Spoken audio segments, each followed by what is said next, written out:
everybody, Lori here for My Favorite Things. Thank you so much for joining me today. I've got a doggone cute project to share with you using products from the latest August release, and I'm going to start with a panel of white cardstock. I have some strips of solid color cardstock that are trimmed to 3/4 of an inch wide, so we're going to strip it up. I just rummaged through my solid color cardstock, found 5 happy colors for a doggone cute card. Now the reason I trimmed the strips to 3/4 of an inch wide is you can see to the right I'm going to be using that tall Hello Dynamics, which I just love, and I knew that each letter would fit nicely in a 3/4 inch wide spacing. So that's where this idea came from.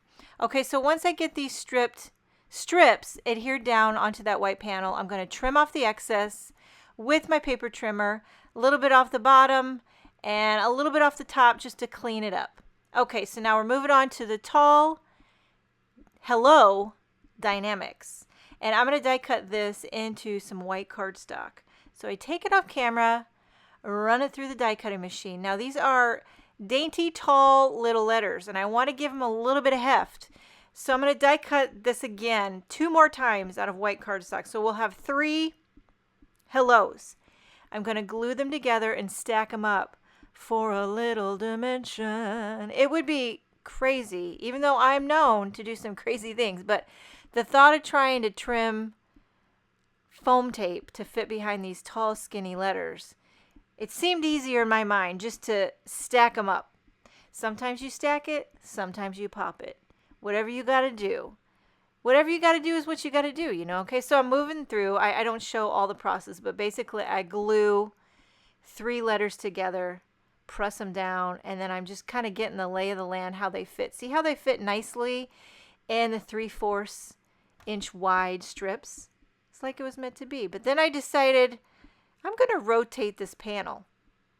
Okay, so I decided to do that. Now I'm going to glue the letters down. So putting a little bit of glue on the back of the letters, and then I'm going to pop them right onto the strip. I'm using a little T-square ruler.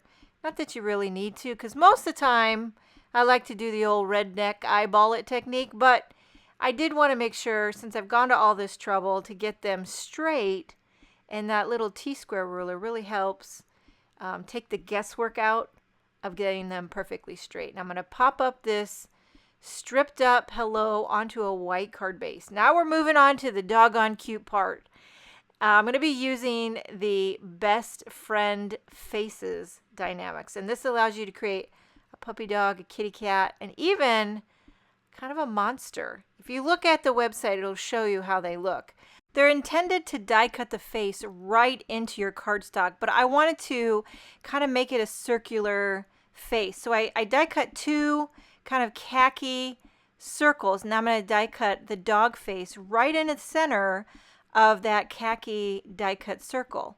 And you can see how it die cuts the face of the dog right into the cardstock. I'm going to die cut that same face again on some darker chocolate brown, as well as these spots that you can add to the dog's eyes. So I'm going to do the ears and the spots out of the chocolate brown, and then I'm going to take some black cardstock for the eyeballs and the nose and the mouth. I'm just kind of getting the lay of the land with the dog face. And you could customize this if you want to just do different color ears, different color dog, different color spots, all that jazz. So how I put this thing together is I put a little glue on the back of that die cut dog face, and I glue it onto that extra craft circle. That gives me something to adhere the eyeballs to. Popping in those black eyeballs. This is where that embellishment wand comes in so handy dandy. And then just a little dab of glue for the nose.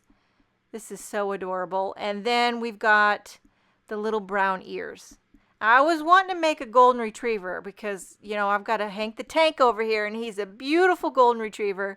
But this kind of dog is a different one with the spot and the brown ears. It kind of has its own look.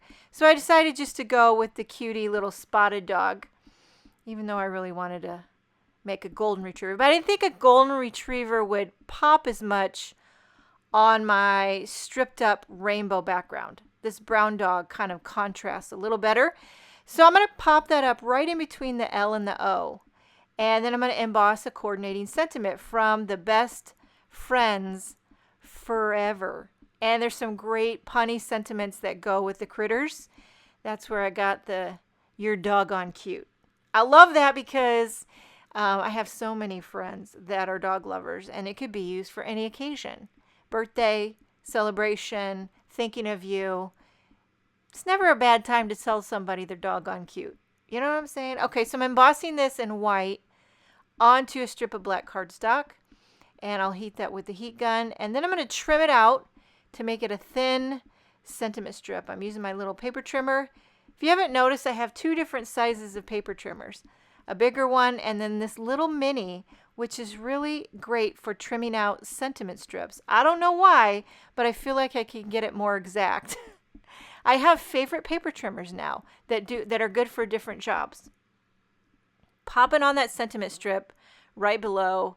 And now, not that you have to, but I thought, why not add a little rosy cheek to the puppy dog? So I pulled out a little Kitsch Flamingo, and I have this small round detail brush, and I'm lightly blending a little rosy cheek. And it just kind of finished it off. Nothing better than a blushing puppy dog. I don't think dogs blush, but hey, it looks good on a card. And you know what else? I think you're doggone cute. I hope you enjoyed this video. Thank you so much for joining me. Have a wonderful day, and I will see you next time.